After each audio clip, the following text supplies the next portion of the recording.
Hi everybody, Kenny B here, coming to you once again with my perspective on this week's Walking Dead, Season 3, Episode 10. They call it home, I call it marksmanship lessons are a requirement. Okay, opens up, Rick's still in fucking Looney Land, thinks he sees his dead wife, goes roaming off into the countryside. Meanwhile, back in Woodbury, Governor and Andrea are having a little heart-to-heart, and the governor kind of tells Andrea that he feels she'd be a better leader than him, because he's done some terrible things. Andrea, of course, eats this the fuck up because she's a moron. Then the governor goes, has a little talk with his little lab rat friend Milton, tells him to keep an eye on her. Now, go to the next thing. You got Merrill and Daryl wandering through the woods. Daryl trying to guide better than his brother, Merrill. They hear a baby crying. Daryl shows his true colors of how good of a human being he is by saving a Latino family from a bunch of zombies. Merrill, on the other hand, is not too impressed with all this. In fact, he tries to go and steal from these poor people. Daryl, of course, threatens him with a crossbow bolt to the back of the head. Merrill backs off.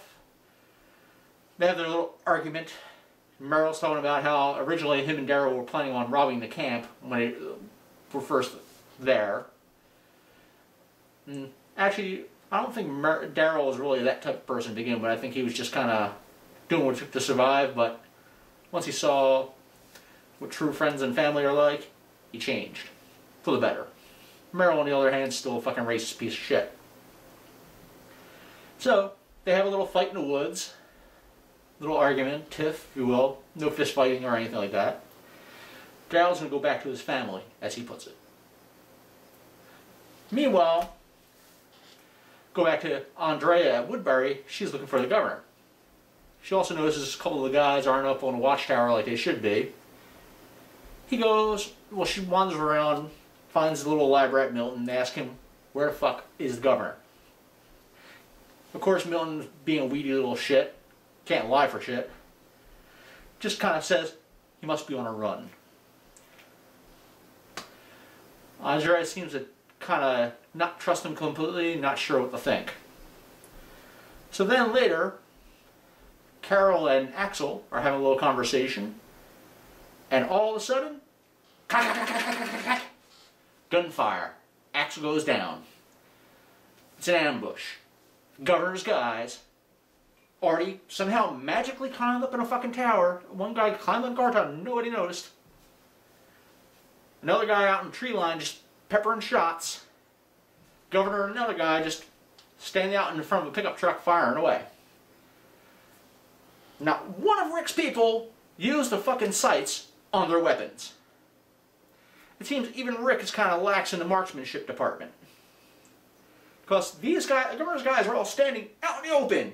Just boom, boom, boom, boom, boom. Meanwhile, Rick's people have cover. They have pretty much cover and concealment. They can easily take these clowns. But instead they're just firing like this. Which, honestly, Michonne needs to have a weapon taken from her. Let her keep the katana, but she's fucking useless with a gun. She had the easiest fucking time to fucking shoot. But unfortunately she didn't do that.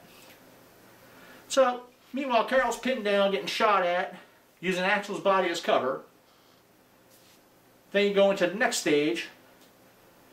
Big delivery box truck comes flying down the road, hauling ass. Not sure what to think about this at the moment. Crashes both gates. Back tailgate drops. Zombie bomb. Yes, it's right. Horde of zombies get dropped out the back. Meanwhile, the guy runs out in full body armor. Well, it really didn't look like body armor to me. It looked more like riot armor. Nobody shoots this fucker. They just let him run past Michonne.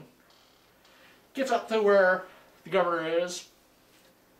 Governor's having a field day, just pop, pop, pop, pop, pop. He's not even aiming anymore. He's just firing just for the fucking sake of firing. And then, like I said, Rick and all this finally runs out of ammo with the M4. Fucking doesn't do anything with that. Then just running along with his fucking Colt. Gets himself swarmed by zombies. Who saves the day? Daryl. Merrill kind of helps him out a little bit because Merrill's trying to, I guess, get his way back in with another group of people so he can fuck them over. But either way, Governor and all but one of his henchmen, the one up in the tower who shouldn't have got up in there in the first place, because you think Rick's company group would have locked all the towers before this all happened, you know. I'll get all that in a little bit. I'll also talk about something they said on The Talking Dead. So basically the governor gets away with a massacre. Well, not so much a massacre, he killed one of theirs and he lost one of his. But it was a terror attack, and it was an effective terror attack. So now I'm going to break it down to you. What's wrong with this episode? First off, complete lack of marksmanship. They're out there fucking peppering shots left and right, missing. But amazingly enough, they can hit zombies in the head, on the move, no problem. But they can't shoot at a guy standing there, out in the open, accurately. Fucking retarded, if you ask me. I can see if the governor's guys were using cover and concealment also, but they weren't. And the lack of fortifications at the prison. You know that there's a chance that somebody might try to do just this, who like ram through the gate. And you think you would go put a little fuel in some of those cars out there running, like laying around, bring a couple of them up, park them in front of the gates. You know, go get out of the bus, get a box truck of your own, park it in front of the gates, boom, stops that from happening. Yeah, it's a pain in the ass when you want to get in and out, but in the grand scheme of things, you're secure. The watchtowers. Why weren't the watchtowers secured? It was easy for that guy to climb up there, go and start peppering shots down at them, because nobody bothered to lock the watchtower. Now I know you're saying, Kenny, they could have broken into the watchtower, but it's a prison watchtower. You can't just go and pry it open without making noise.